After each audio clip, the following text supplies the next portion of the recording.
receive worship, worthy to receive honor, worthy to receive glory. And this morning we glorify your name, we honor you, we make mention of you, that you be exalted. No one is like unto you, our King. No one is like unto you, our God. For which nation has a God like unto our nation? There is no one like you, King of glory.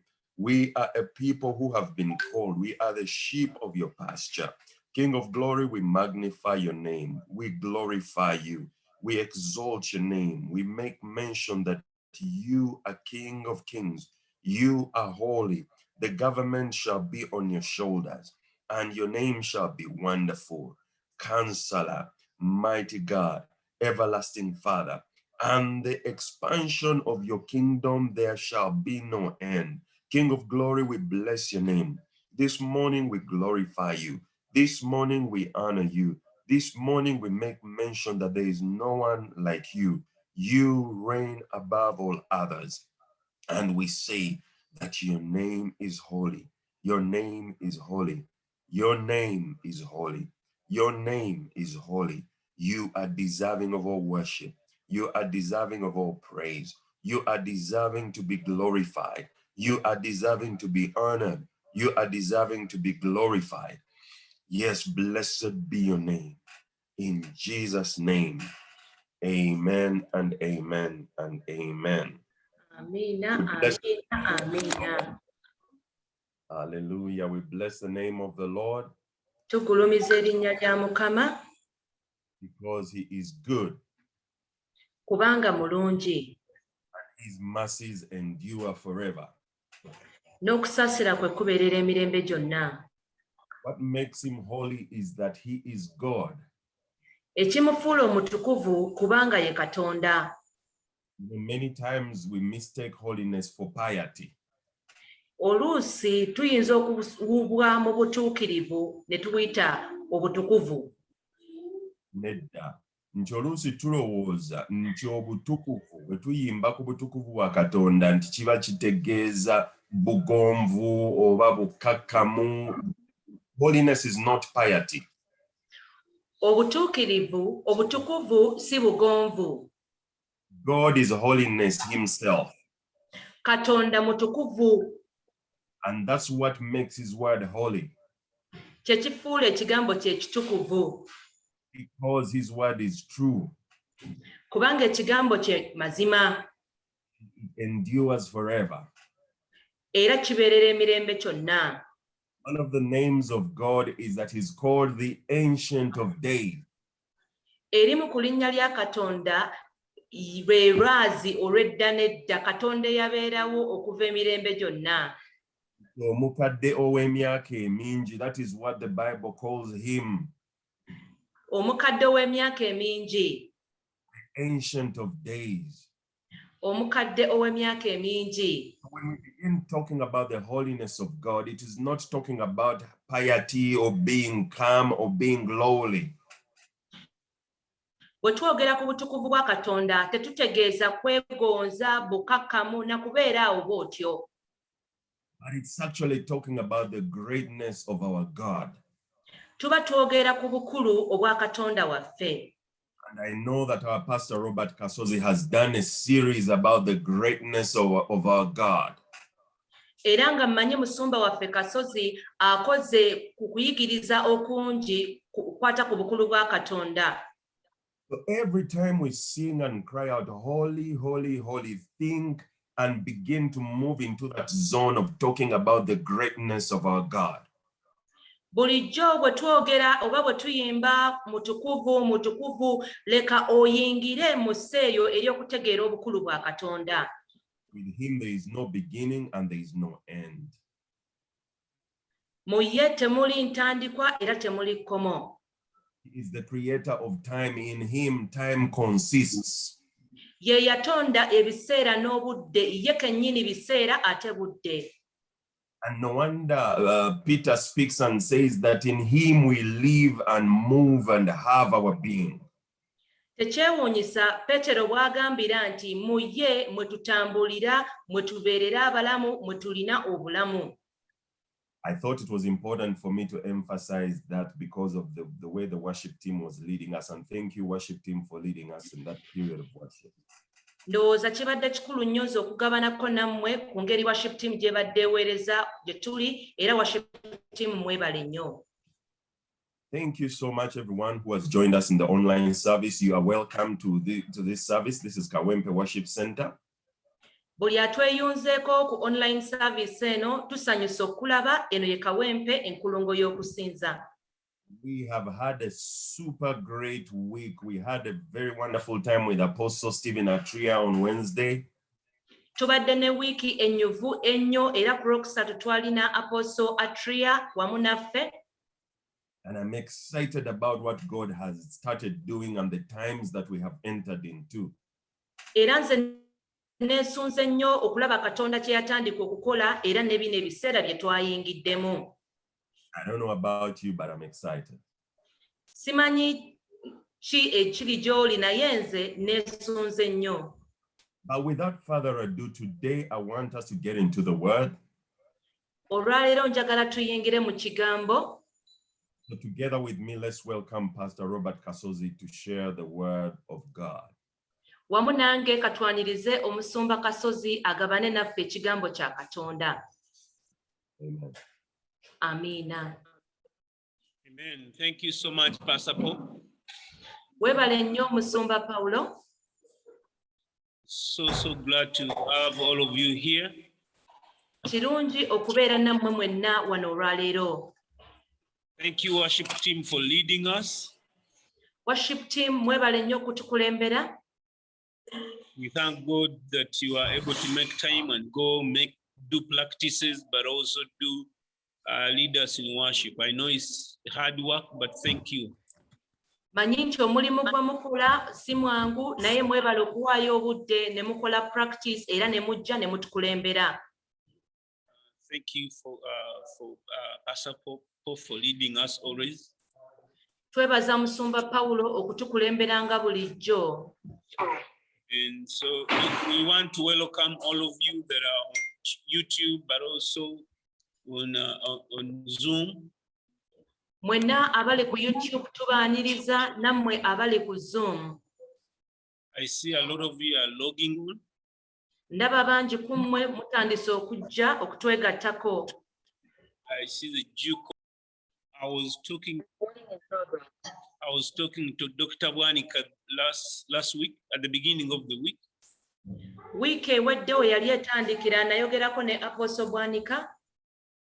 And he said that the virus, the infection rate of the virus has really gone down from 21%.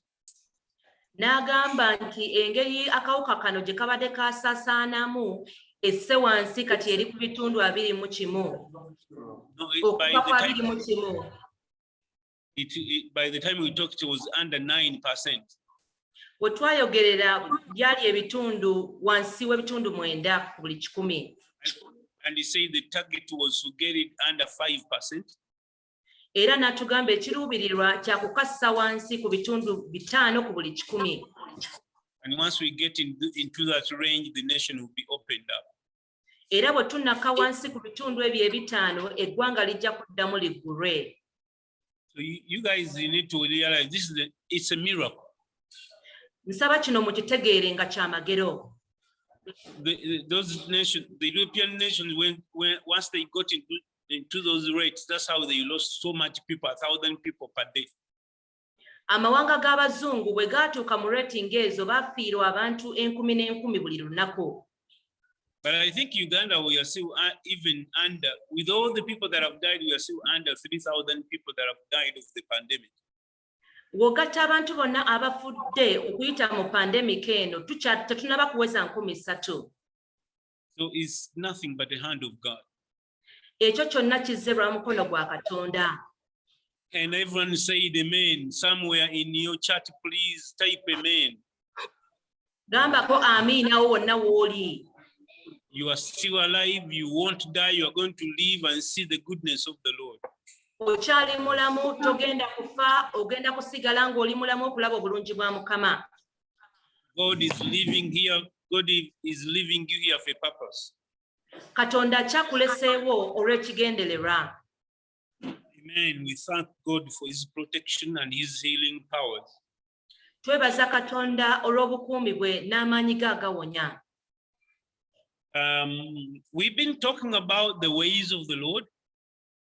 Tubadde twogera ku makubo ga Katonda. And as we read in Psalms 103 verse 7, Era nga bwe twasomye mu Zabbuli 137 that he showed his ways to Moses, but his miracles to the children of Israel. Yalaga amakubo ge Musa n'ebyamagero bye eri abaana ba Isirayiri. God has miracles, God has ways. Katonda alina ebyamagero era alina amakubo ge. And we see that in Isaiah 55 from verse 8, Era ne tugamba mu Isaaya 55:8 that his ways are higher than our ways. Amakubo ga Katonda gasukkuluma nnyo agaffe. For anyone to come to know the ways of the Lord must take a little bit of, must take another step to go to a higher ground of knowing God. Omuntu yenna okusobola okumanya amakubo ga Katonda alina okwewaayo n'asukkuluma okutegeera okw'abantu abalala bonna Katonda. Otherwise, the miracles of God are for those who, it's the general supply for everyone. Naye ate ebyamagero bya Katonda bya buli muntu. But the ways of the Lord are for those who diligently seek the Lord, who have purposed their heart to pursue and to follow God. Naye amakubo ga Katonda gaabo abeewereddeyo ddala ne banyiikira okunoonya Katonda. So we took an example of Moses as one of the people that knew the ways of the Lord. Twalaba ekyokulabirako ekya Musa nga y'omu ku bantu abamanya amakubo ga Katonda. We've been studying the life of Moses in the last week. Wiiki ewedde tubadde tuyiga ku bulamu bwa Musa. The Bible says many are called, but a few are chosen. Bayibuli egamba nti abayite bangi naye abalondemu batono. Moses was chosen. Musa yalondebwa. He was born for this purpose, to be a deliverer. Yali yazaalibwa olw'ekigendererwa ekyo ekyokununula. And Bible scholars who have done a study on Moses, they will tell you that Moses is the type of Christ in the Old Testament. Abasoma Bayibuli abatunuulira obulamu bwa Musa basobola okugamba nti Musa yali Kristo mwene mu kiseera kye. Because he was a deliverer. Kubanga yali mununuzi. People were baptized in him. Abantu babatizibwa mu ye. And he was able to bring the children of Israel out of Egypt. Era n'asobola okununula abaana ba Isirayiri okubaggya e Misiri. But I think it was Pastor two people I'm remembering, Pastor Solomon. Nzijukira ndooza yali Musumba Solomon. Spoke to us and said, we are in the time of transition. Eyayogera gye tuli n'agamba nti tuli mu kiseera eky'okukyusibwa oba okuwaanyisibwa. It is a moment where two bones meet, it's a joint. Ke kase gye nnyingo ebeera nnyingo.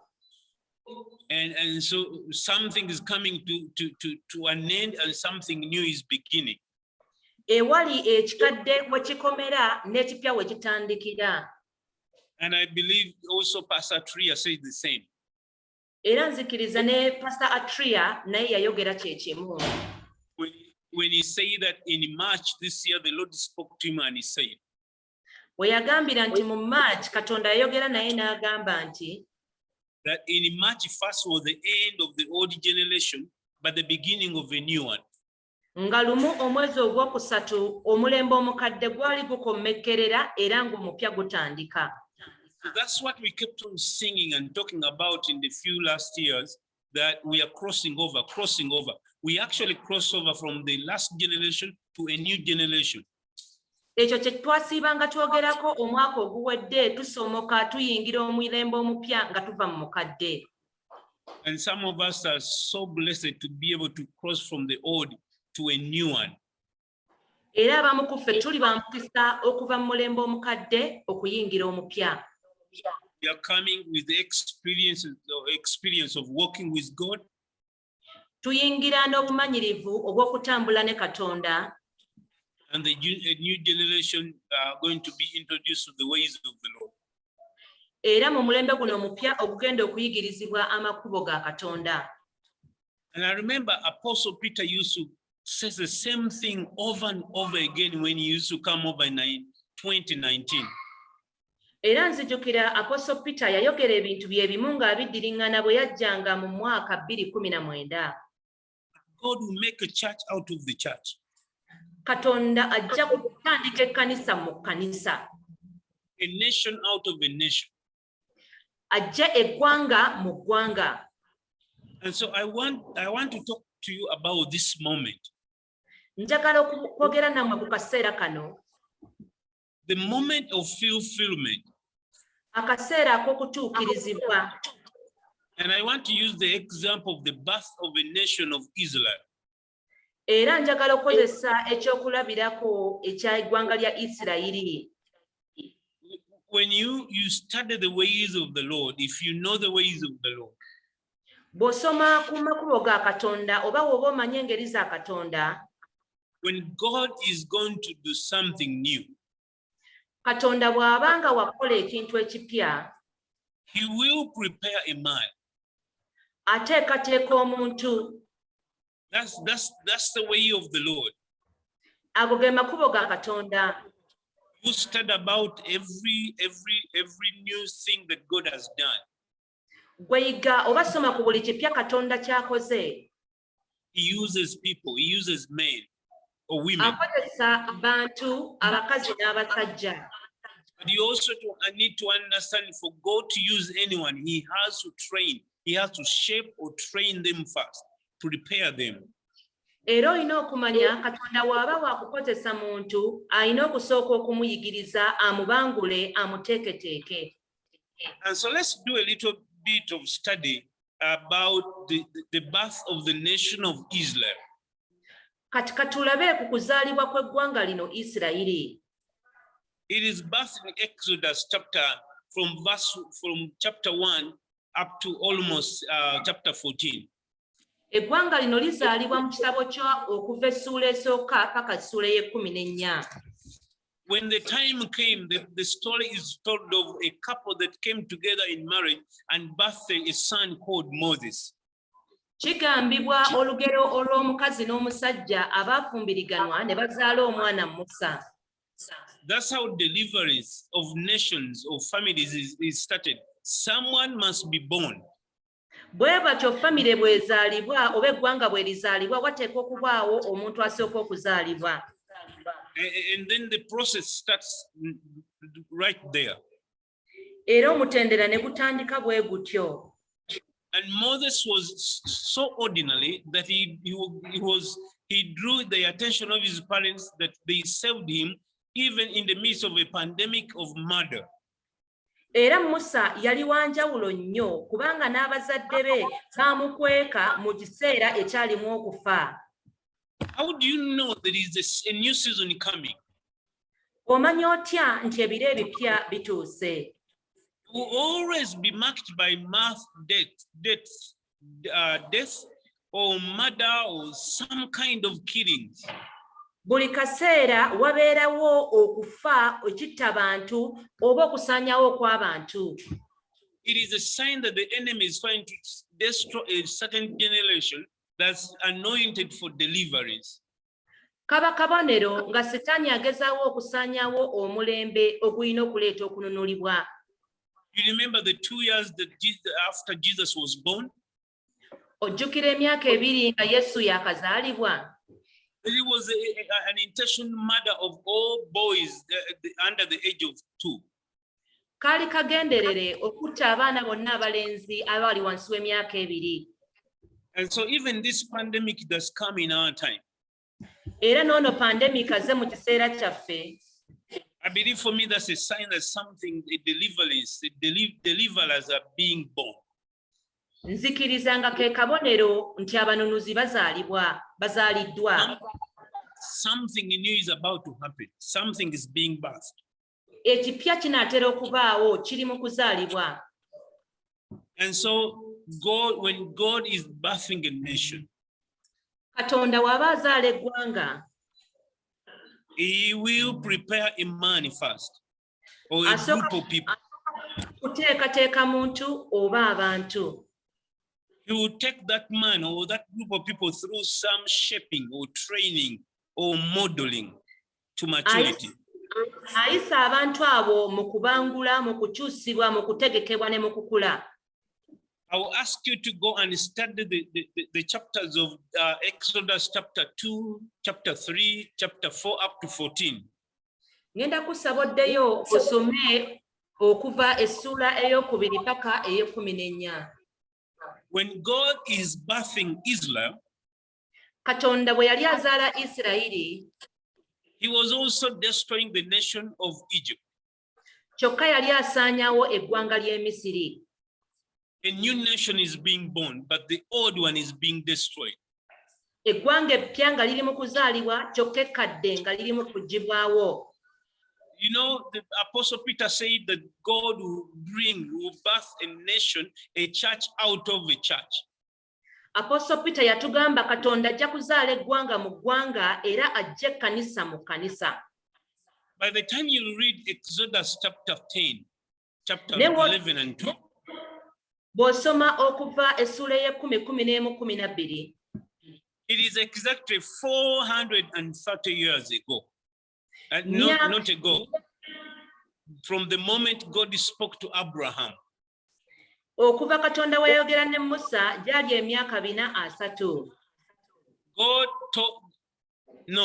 From the time God spoke to Abraham that he will make him a great nation. Okuva Katonda bwe yali ayogedde ne Musa ne Ibrahimu nti alimufuula eggwanga eddene. It is 430 years. Myaka 430. By the time you read Exodus chapter 12. Wotuukira mu okuva essula ey'ekkumi n'ebbiri. God said, I will make out of you a great nations. Katonda yamugamba nti mu ggwe nja kuggyamu amawanga amanene. In Genesis, the Bible says Jacob went down as a family of 72 people down to Egypt, following Joseph. Mu lubereberye Bayibuli egamba nti Yakobo yaserengeta n'abantu 72 aba famire ye nga bagoberera Yusufu. 430 years later, nga wayise myaka 430, this small family of 72 people has become a great nation. Eno famire yayinimu abantu 72 baali bafuuse eggwanga eddene. God is so amazing. Katonda yeewuunyisa nnyo. I mean, why didn't he leave the children of Israel to grow as a nation in the land of Canaan? Lwaki yaleka abaana ba Isirayiri okugwanga eggwanga, okufuuka eggwanga? But he purposely took them to another nation, and then they became a nation within a nation. Naye yabatwala mu ggwanga eddala n'abafuula eggwanga mu ggwanga. It is because God had to grow them first. Lwakuba Katonda yalina okusooka okubakuza. Though Egypt was an idol worshipping nation, it was one of the most organized nations of the time. Newankubadde Misiri lyali eggwanga erisinza ebifaananyi, naye lyali eggwanga erikyasinza okuba nga litambuza ebintu mu nkola ennungamu mu kiseera ekyo. Egypt had an educational system, an economic system. They had set up systems for other nations to learn. Misiri yali etaddewo sisitimu nnyingi amawanga amalala ge gasobola okuyigirako. The other nations in Canaan were just a bunch of bandits, people that were so disorganized. Amawanga agali mu Kanani amangi gaali awo tegategeerekeka agamala gakola bintu byago aga n'aga. Egypt was such a powerful nation. Misiri lyali ggwanga lya maanyi nnyo. But when God is creating the nation of Israel, ne Katonda bwe yali azaala eggwanga Isirayiri, the same birth pangs were also judgment for the nation of Egypt. Era emikono gye kyennyini egyali gizaala Isirayiri gyali ate gisaanyaawo Misiri. They had to be punished for their evil doing. Baalina okubabonereza olw'obubi bwabwe. Number one, they were very, very deep in idol worship, which we call witchcraft. Ekisooka baali buziba nnyo mu kusinza bukatonda kye tuyita obusamize. How do you know people who practice witchcraft? Omanya otya abantu abasamira? They will always try to kill all human dignity. Bulijjo bagezaako okutta buli muntu. They will put others down. Bagezaako okulemesa abalala. If they have anyone working for them, they will oppress them. They don't pay you. They only give you food to survive. Bw'oba nga balina be bakozesa bulijjo babanyigira wansi babawa mmere ya kulya tebabawa kimala tebabasasula. Instead of Egypt helping the nation of Israel to become a nation, they rather suppressed them and took away their human dignity. Mu kifo kya Misiri okuwagira abaana ba Isirayiri okubazimba babanyigirizanga wansi okubakugira obuntu bwabwe. So in the chapters I'm sharing from, God is birthing a nation out of a nation. Mu ssuula gye njogerako Katonda azaala eggwanga okulijja mu ggwanga. And so the natural process of birthing anything involves pain. Omutendera ogw'obuzaaliranwa mu kuzaala ekintu wabeerawo obulumi. And I believe that's where we are as a church in Uganda, but also as a nation of Uganda. Nzikirizaawo wennyini we tulinga ekkanisa mu Uganda ate n'eggwanga okutwaliza awamu. The birth pangs have begun. Okuzaala ebijja kwatandika dda. We are birthing something new. The church is birthing something new. Ekkanisa eyina ekipya kyezaala. Those birth pangs are when the baby is pushing itself through the birth canal. Ekiseera kye njogerako kye ky'omwana ng'asindikibwa okufuluma azaalibwe. It is fighting against everything that has hosted it for the nine months, if it's a human baby. Bw'abanga mwana ow'obuntu aba alwanagana na byonna ebimukugidde okumala emyezi 9. He tears through the uterus. Afuluma n'abaguza okuyita mu nnabaana. The baby forces itself through the birth canal. Omwana yeesindika yekka ayite w'alina okuyita okuzaalibwa. And mothers can tell you that's not a smiling moment. Era bamaama bakubuulira nti akaseera ako tekaba kakuseka. I've never seen a woman in labor laughing at the top of their voices. Sirabangayo omukyala alina ebiseera by'okuzaala omwana ng'asekera waggulu aleekaana olw'essanyu. I have always seen one woman called Muchala Chimera. Nalabako omukyala omu yekka gwe bayita mukyala Kimera. She came to my house. Yajja ewaka ewange. And she told me, I don't feel good. N'aŋŋamba seewulira bulungi. I'm going to the hospital, pray for me. Ka ŋŋendeko mu ddwaliro naye nsabira. And so I left, I prayed for her and she went. Ne mmusabira n'agenda. 2 hours later, they told me she had had a baby girl. Nga wayise essaawa 2 baŋŋamba nti yali azadde omwana wa buwala. That's the quickest labor pains I've ever seen. Byebyo ebisa ebireeta omwana mu bwangu bye nali mpuliddeko. But one of my sisters-in-law went in labor on Monday and she came out on Friday. Omu ku basisters-in-law wange yatandika ebisa ebizaala omwana ku Monday yamusindika Lwakutaano. Let me tell you something, church. Kambeko kye nkubuulira ekkanisa. The last moments of the 9 months of pregnancy for every woman. Ebiseera ebisembayo mu myezi 9 eri buli mukazi alina olubuto.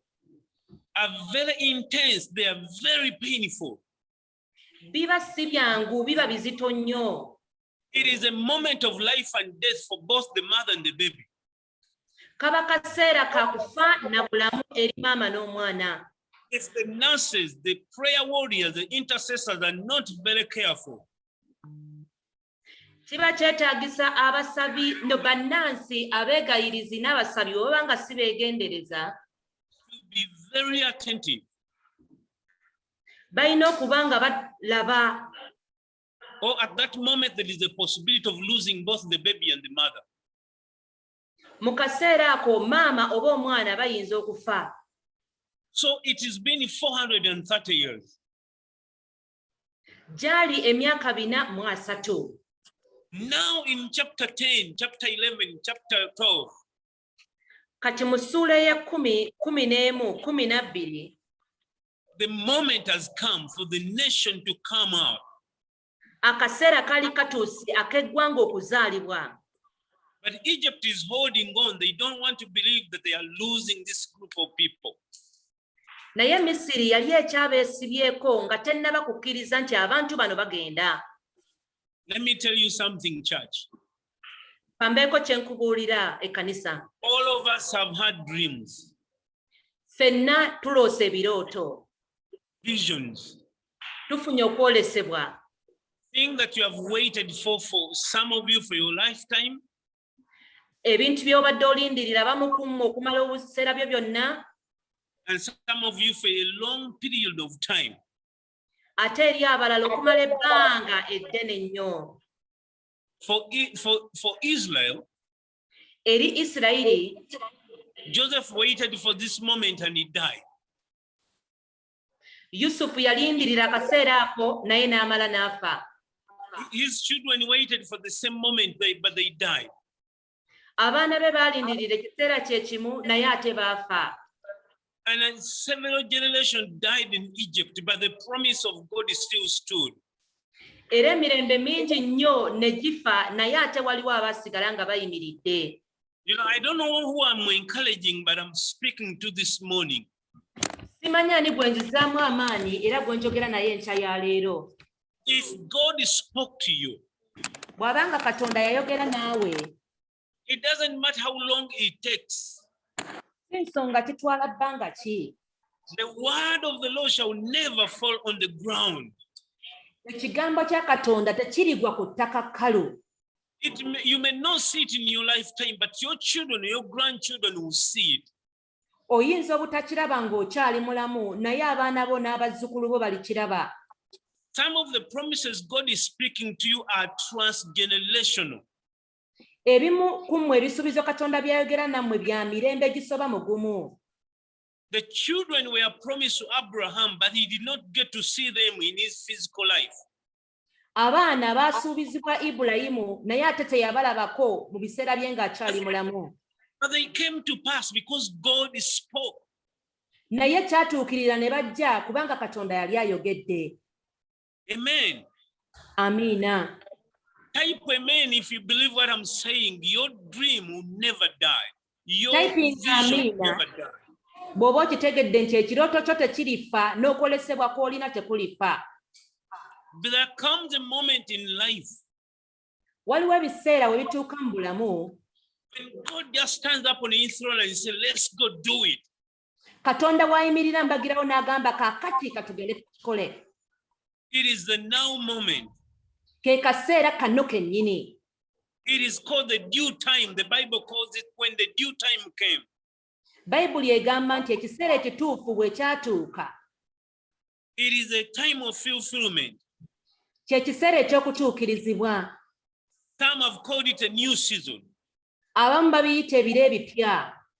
For others, it is a new beginning. Eri abalala bakiyita entandikwa empya. For many of you, it is the dream come true. Eri abasinga ku mmwe kye kirooto ekiba kituukiridde. For others, it is the birth of a new baby. Abalala kuba kuzaalibwa kwa mwana mupya. Call it a time of promotion. Oyinza okukiyita ekiseera eky'okukuzibwa. For others, it is a new level that God pushes you up to. Eri abalala eba level mpya Katonda gy'akusitaddemu. But there comes a moment of fulfillment, everything God said about you. Ekiseera eky'okutuukiriza byonna Katonda bye yakwogerako kituuka. And that moment makes you forget all the pain that you've gone through for the 430 years of slavery. Ekiseera ekyo ne kikwerabiza obulumi bwonna bw'oyiseemu mu myaka 430 egy'obuddu. And let me tell you, Egypt will not let you go easily. Nkubuulira Misiri tajja kumala gakuta. because they are used to put you down, to despise you, for you to work for them, for you to be their slave. Kubanga bakimanyiira okuteeka wansi okulinnyako gw'osigale ng'oli muddu waabwe. And so every mother in the time of birthing a baby must learn something. Buli maama alina okubaako kyayiga ku kaseera ak'okuzaala omwana. It is called push the baby. Kayitibwa kaseera kasindika omwana. And the nurses are not going to be very kind to you. Era abasawo bo tebakunyigira ku liiso. No one, the labor pain are not for making relationships. Ebisase byakumanyiira na kuzanyiikiriza. It is coming out of a system that held you back for many years. Biva mu kintu ekiba kikusibye okumala emyaka mingi. And I was reading my Bible and I was amazed. Bwe nabadde nsoma Bayibuli yange neewuunyiza. When Moses stood before Pharaoh and said, "Let my people go." Musa bwe yayimirira ewali Falaawo n'amugamba leka abantu bange bagende. The Pharaoh multiplied his oppression to the children of Israel. Falaawo n'akubisaamu obujiji bwe yayisanga abaana ba Isirayiri. It will always get dark before the baby comes out. Obudde bukuzibako ng'omwana tannaba kufuluma. No mother will tell you, most of them will tell you, I feel pain in the first trimester of their pregnancy. Maama yenna nga yakafuna olubuto tetunnaweza myezi 3 ajja kugamba mpuliramu obulumilumi. But after that, most women pain disappear and all they have is a growing stomach. Era ebbanga eryo nga liweddeko obulumi bubulawo olwo olubuto ne lutandika okula obulungi. But when they get into their 8th month, naye we bayingira mu mwezi ogw'omunaana, every mother starts thinking about the moment of pushing that baby. Buli maama n'atandika okulowooza akaseera ak'okuzaala. And the doctors will tell you, you need to be closer to the hospital. Era abasawo bakuwa amagezi osemberera eddwaliro. My mother, I remember, I think my 2 brothers, when my mother had them, I was of some understanding. Nzijukira babiri ku baganda bange maama we yabazaalira nali ntegeera bulungi. She had a special suitcase. Yalina akakeesi ke yategeka. And she would prepare all the baby clothing in that suitcase. Era obugoye bw'abaana ng'abuteekateeka n'abuteeka mu keesi eyo. And it was ready like 2 months before. Ng'akategeka ng'ebula emyezi 2 egy'okuzaala. Father was forced to save money and to buy baby soul, simanya nappi ebirala sibijjukira. Era nga taata bamukako okutegeka ssente agule zipampa amanyanga baby soul n'ebirala bwe bityo. Mmwe n'abasajja balina abakazi abali embuto ng'ompuliriza nga emyezi giri 7 tonnagula bugoye tolinawo kesi ya ddwaliro kankubuulire omala biseera byo bajja kutunda engatto zo bagule baby soul. Every father, if you know you have a pregnant woman and yet you haven't spared money to buy the suitcase, to buy all the necessities, your belongings will be sold off to cater for that. Omukazi bw'aba n'atera okuzaala atabuka. When the woman is nearing a birth, childbirth, she becomes so aggressive. Mukyala wange bwe yagenda mu ddwaliro okuzaala Annie. When my wife went to the hospital to deliver Annie, omusumba omugenzi Pastor Eddie Polai ne mukyala we batutwala e Mulago. The late Pastor Eddie Polai with the wife took us to Mulago. Ne bandekawo. They left me there. Kati nze nali ndowooza nti omukyala agenda kuzaala mu ssaawa nga 3 tuddeyo. So I thought my wife would deliver in 3 hours and then we return to our home. Ne ngenda paka mu kasenge bwe baamuteeka. I went all the way to the room where she was put. Ebisaba byeyongera omuluma ye yennyini yeyangoba n'angamba nviira. When the labor pains intensified, she chased me out. Ne nvaayo. I left her alone. Nenzira mu lukubo lw'e Mulago simanya ani eyo ward 6 n'entandika okusaba. I went in the corridor and prayed in speaking in tongues. And stop. nga sikekerawo kubanga awo wonna ku wodi 6 tewaali kirala okuggyako emiranga. because in ward 6 there was nothing else apart from only cries and wailing. Kati mu kaluumu mukyalange bwe baamuteeka mwalimu abakyala abalala. Now in the room where my wife was put were other women. Mwalimu omukazi omulala ndowooza yali aveeyo engulu oba okuliraana badinka nga muwanvu nga muddugavu sirimwerabira. There was some other woman who had been brought either from the northern or from Sudan. She was too tall. I can never forget Kati ye her. bambi yali muggumu nga takaaba. She was so strong and she wasn't crying. Naye ekisa bwe kyamusimbanga baku Whenever the labor pains would hit her, ng'afuluma mu lukuubo luno olwaffe lwe twalimu. she would come through the corridor where we were standing Nga taliiko wadde akagoye yenna. when she was totally naked.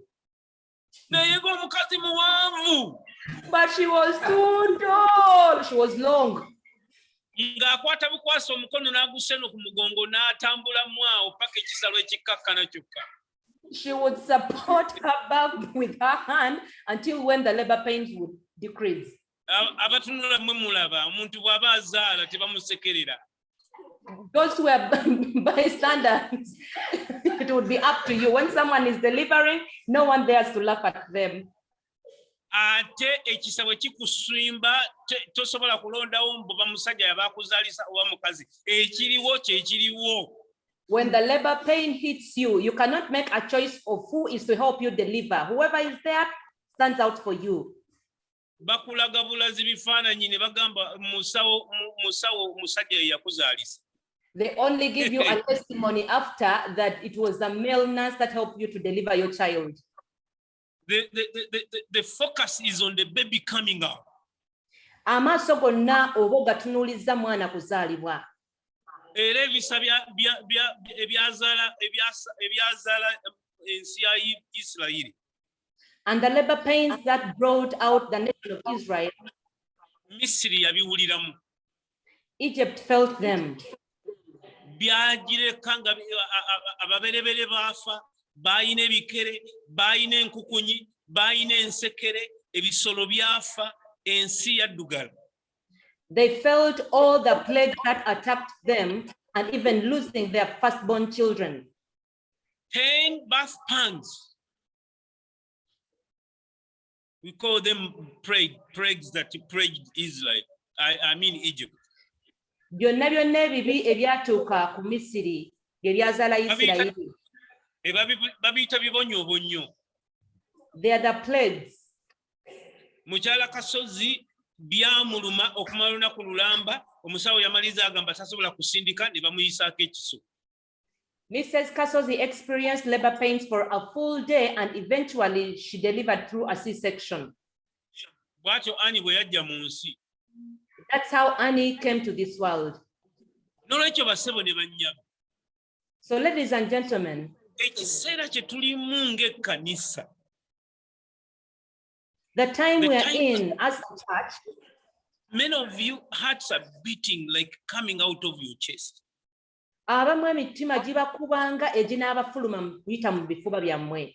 For some of you, you have lost too much hope.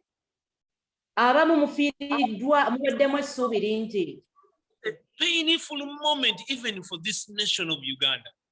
Kaseera ka bulumi eri eggwanga lino Uganda. Some of the stories we hear from our public offices are like the fellow has multiplied the population against God's people. Ebimu bye tuwulira biraga nga Falaawo ayongezza okubonaabona eri abaana ba Isirayiri. And this is the moment when people cry out, "Where are you, God of Israel?" Era ke kaseera abantu we bakaabira waggulu nga beebuuza Katonda wa Isirayiri oliwa. Naye bassebo ne bannyabo njagala okubawa amawulire amalungi. I want to give you the good news. Mu ssuula ye-12 olunya olwa-31 mu Kuva. In Exodus chapter 12 verse 31, The moment of reckoning has come. akaseera ak'okwanukulibwa katuuse. The Bible says, then he called Moses and Aaron by night. Hey, Bayibuli egamba n'ayita Alooni ne Musa ekiro. he said, rise up, go out from among my people. N'abagamba nti muyimuke mugende eri abantu bange. Both you and the children of Israel, Abaana ba Isirayiri go and serve the Lord as they have said. mugende muweereze Katonda nga bwe bagambye. Also take your flocks and your herds as you have said, and be gone. Mutwale ebisibo byammwe byonna era mugende. And bless me also. Nange mumpe omukisa. And the Jude and the Egyptian urged the people that they might send them out of the land in haste. Era Abayisirayiri ne bagamba abantu nti babate bagende awatali okubakugira. For they said, we shall all be dead. Ne bagamba bwe mutaabate ffenna tujja kufa. This is the same guy for the last 10 months who said, you shall not go. Y'omusajja ono y'omu eyabagamba emyezi 10 egyali giyise nti temujja kugenda.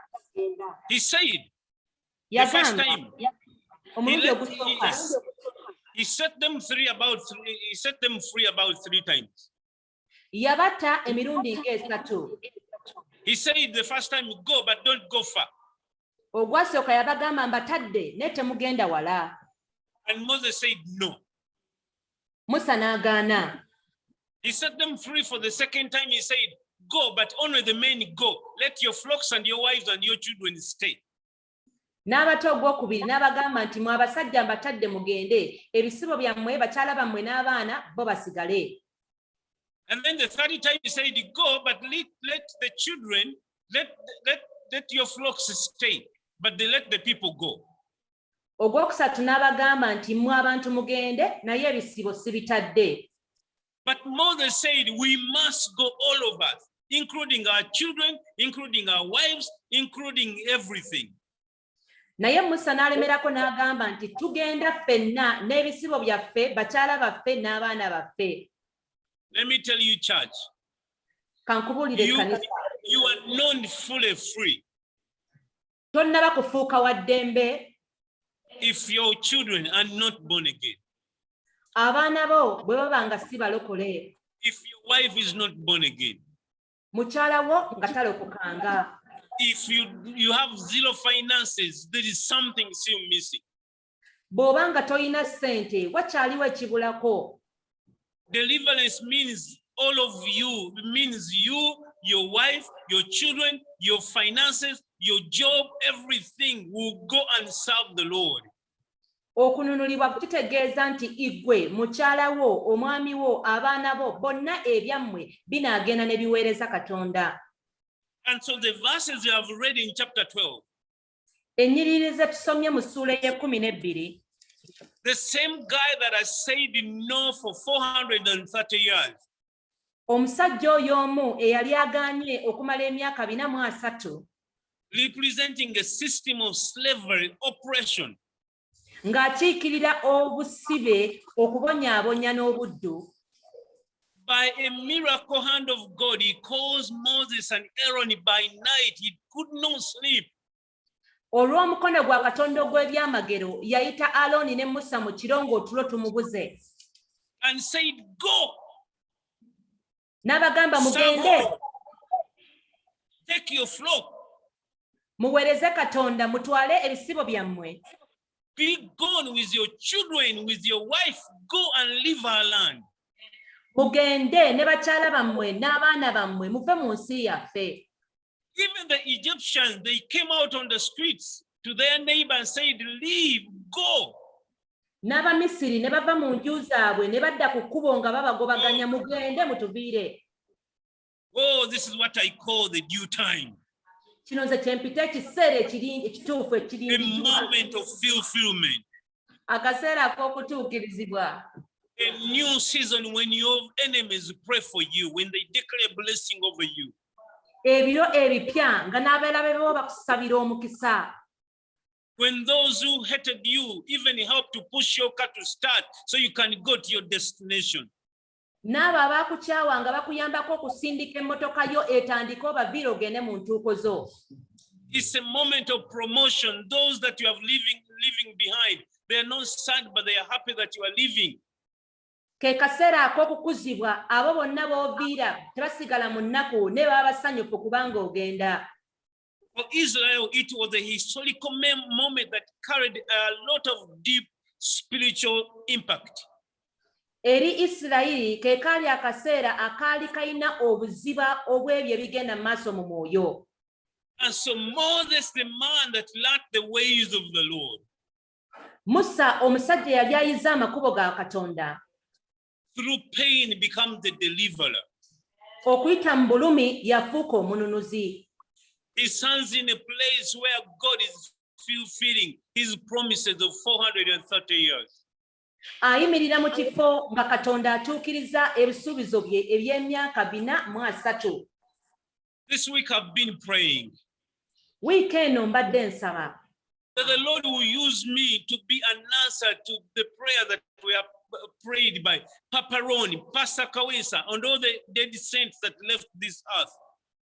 Katonda nkozese okubeera ekyokuddamu eri essaala ezasabibwa Papa Ron omugenzi, omusumba Kaweesa omugenzi, ne bonna abatukuvu ku nsi eno. For you prayed for revival to come. Kubanga basabira revival okujja. They waited for a moment of deliverance. Ne balindirira akaseera ak'okununula. Papa Ron used to preach about financial freedom and financial kings. Papa Ron yabuuliriranga ku ebyensimbi, emirembe mu byensimbi n'obugagga.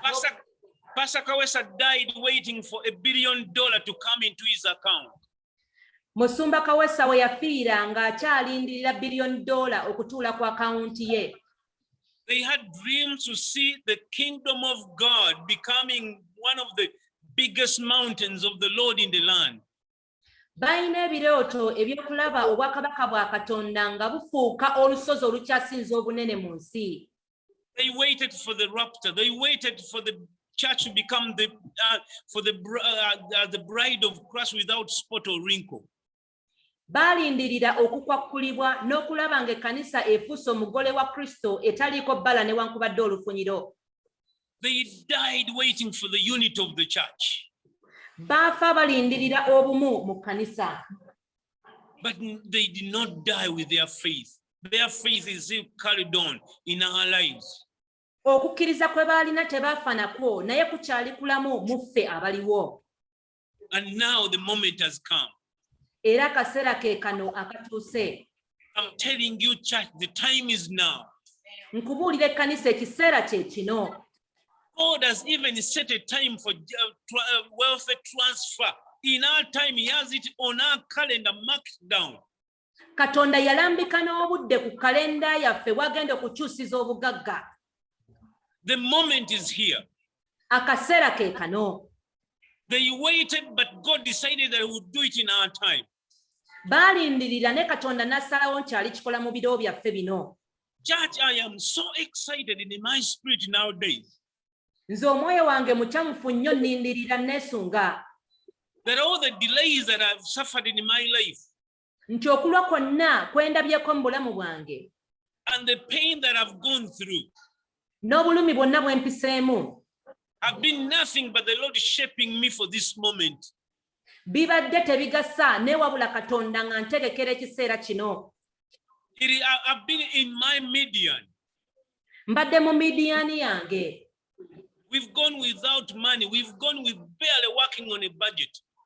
Tubaddewo nga tetulina ssente nga n'eza budget tetuzirina. Many of you that have worked in our finances, Pastor Paul will tell you.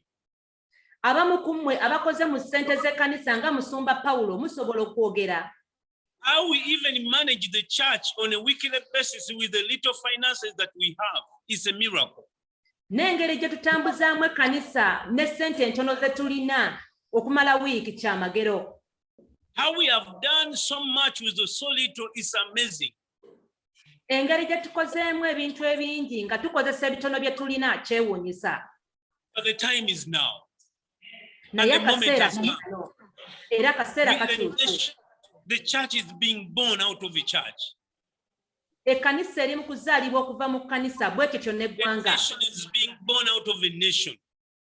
era eggwanga liri mu kuzaalibwa okuva mu ggwanga. A new generation is coming up, church. Omulembe omupya gwatandise dde ekkanisa. You're about to wake up and come late to church and you never find a seat or even enter the gates of that church, Kawempe Worship Center. Singa onoolwawo kikeerezi n'ojja mu kkanisa ojja kusanga tokyayinamu kifo.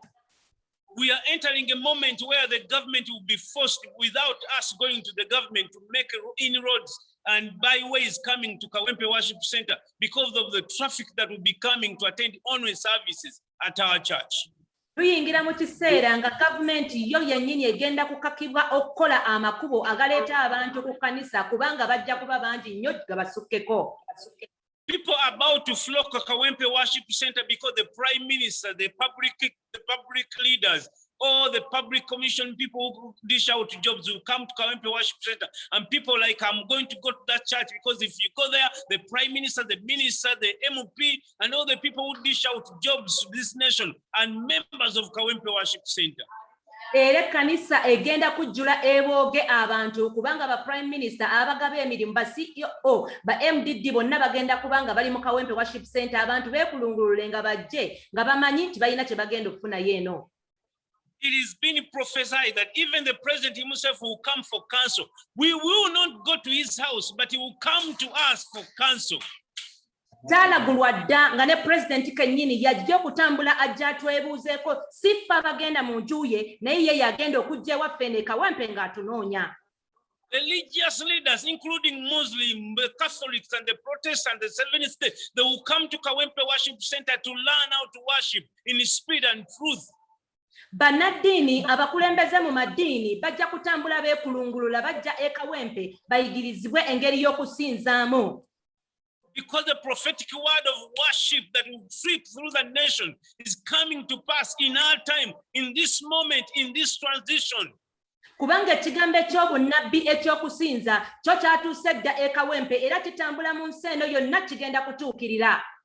The Lord is doing something new. Will you not see it? Will you not perceive it? Katonda alina ekijja ky'akola tookirabe. Millionaires about to bring themselves and say, the Lord has sent me to you to help you build your church. Bamillionaires banaatera okuvaayo bajje batugambe Katonda yaŋŋambye nzije nzimbe ekkanisa nammwe. People of influence are going to look and beg to be part of our leadership and our membership. Abantu abalina obufuzi n'obuyinza bagenda kujja batusabe babeere ekitundu ku bakulembeze mu kkanisa yaffe. The neighbors will willingly sell their properties to us because they will say, there is too much noise. You people never shut your doors. Give us money. We want to relocate so we can sleep. Balirwana baffe bagenda kujja bafukamira batugamba mugule ettaka lyange ntambule ngende bantu mmwe mulekaana nnyo temusirika mumpeemuze mumpa ntambule mbaviire. All our pastors is coming to pass. They will be scattered on a Sunday and you will not even have a pastor in place because they've been invited by different presidents to go speak to different parliaments. Era abasumba baffe buli Sunday bajja kubanga buli omu alina waali bagenda kuyitibwanga boogere mu palamenti n'ebifo ebirala. The Lord is doing something new. Forget the old stuff. Katonda akola kijja ebikadde byonna byerabire. The power of God is about to sweep through the church. The list of our believers is going to become a miracle worker.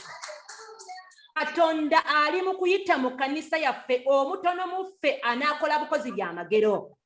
God is about to release an anointing that's going to make our children church produce apostles under 15 years of age and prophets of the land. Katonda agenda kukola ekyamagero abaana abali mu children's church myaka 15 bajja kuba ba apostle nga bakola ebinene mu bwakabaka bwa Katonda. Mark my word, church. The thing that's coming is not something that you are used to. Get out of your familiar place, get out of your what you've known, and get ready for this new thing that God is doing. Ebigambo byonna bye njogera mu byetegereze, ekigenda okukolebwa kigenda kuba kipya. Va awo wennyini gwe w'omanyiridde mu bintu by'omanyiridde ekijja kyo kipya. The Spirit of the Lord is moving already. Omwoyo wa Mukama yatandise dde okutambula. And some of you are feeling it even in that room where you are seated. Kurabasataka. Abamu ku mmwe muwulira omwoyo wa Mukama awo wennyini w'otudde ku ssaawa eno. There is fire in your bones, even on the inside. Oh no, something is already burning on your inside. Waliwo omuliro oguli mu gwakamu ggwe mu magumba go awo wennyini w'oli. Even this week, the Lord shall give you, some of you, a sign. Amen. Katonda abamu ku mmwe agenda bbawa akabonero. No eye has seen, no ear has heard, no mind can conceive what the Lord God has prepared for those who love Him. Amaaso bye gatalabanga, amatu bye gatawuliranga, n'emmeeme bye tawuliranga Katonda byategese eri abo abamwesiga. Church, get ready. Gwe weetegeke. Get ready. Get your marriage Weetegeke. ready. Get your Weetegeke. children ready. Abaana bo Prepare your bategeke. family. Tegeka Prepare family yo. yourself. Weetegeke Prepare your ng'omuntu. mind. Tegeka Prepare endowooza to be yo. used of God. Weetegeke okukozesebwa Katonda. The smallest among us is going to be 1 million. Omutono okufa agenda kuba miliyoni. They are going to be teachers of the word. They are going to be evangelists that are going to win thousands and hundreds of souls. Wagenda kubawo ababuulizi b'enjiri, bannabbi abagenda okuwangula emyoyo n'emyoyo enkumi z'abantu. Prepare to put on a garment of humility. Weetegeke okwambala ekyambalo ky'obukkakkamu n'obugonvu. Because what God is about to do in you and through you, Kubanga Katonda ky'anaatera okukola mu ggwe era okuyita mu ggwe, even us, your pastors, will not recognize you. naffe abasumba bo tuyinza obutakutegeera. But you need to be humble to come back to your pastors and to your church and say, I am just a believer. Naye olina okwekkakkanya okomewo eri abasumba bo bagambe nze ndi mukkiriza mu nnyumba eno. I declare that over each one of you in Jesus' name. Ekyo nkirangirira ku buli omu ku mmwe mu linnya lya Yesu. I call the greatness of God to come out of you in Jesus' name. Mpita obukulu obwa Katonda obuli mu ggwe okufulumayo mu linnya lya Yesu.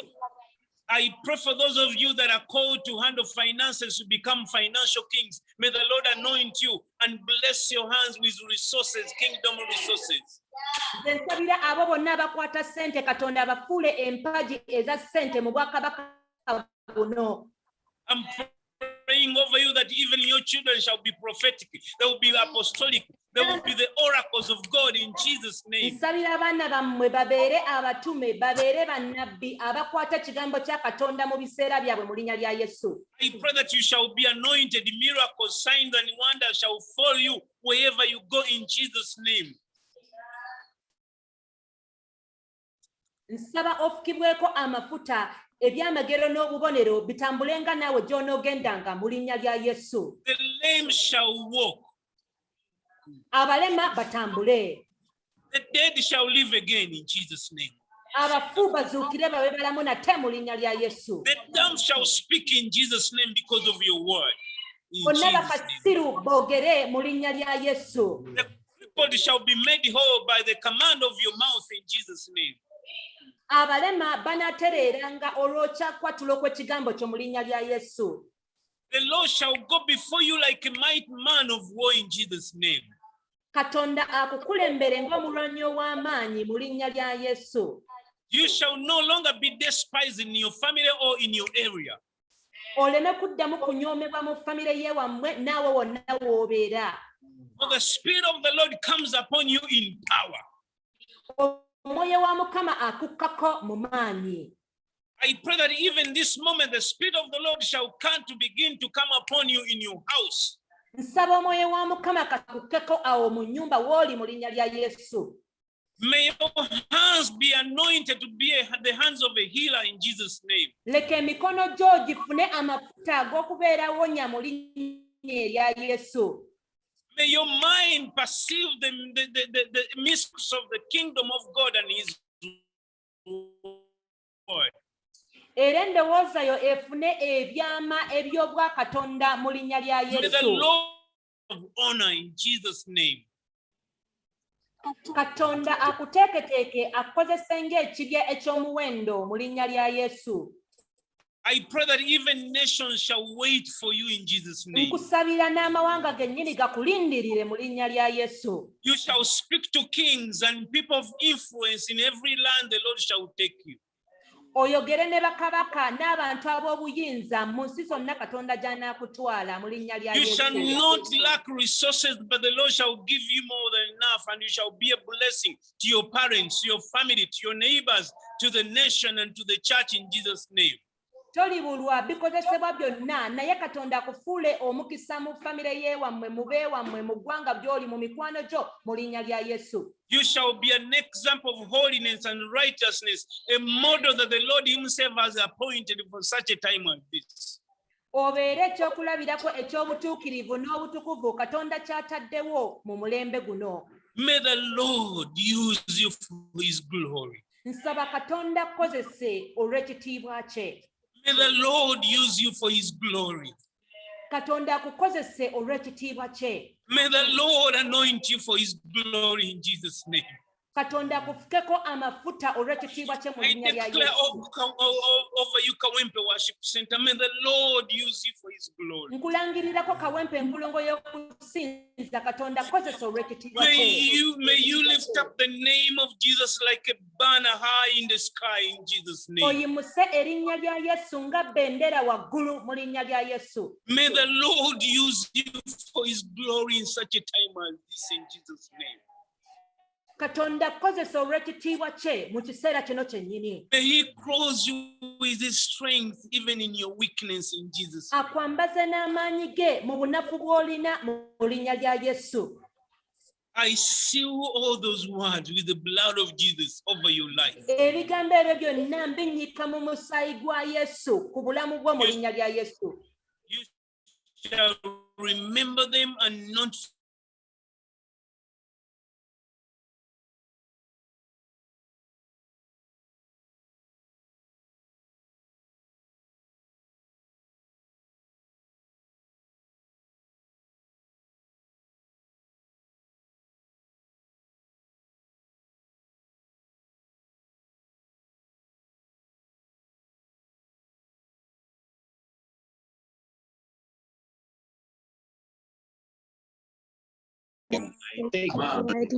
David of God, the family, even on behalf of my children and God. I pray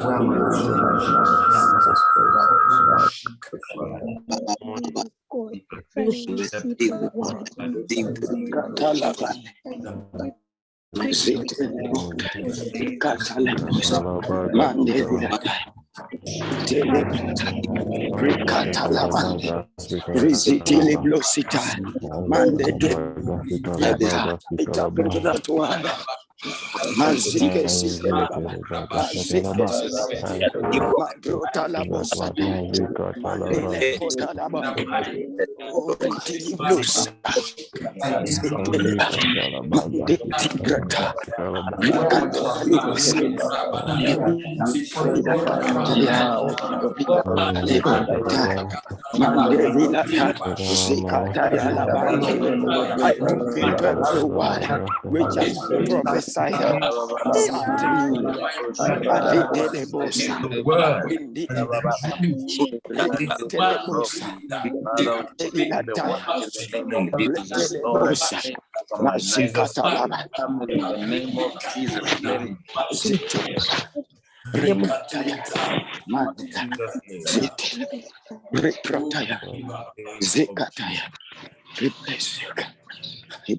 Thank you.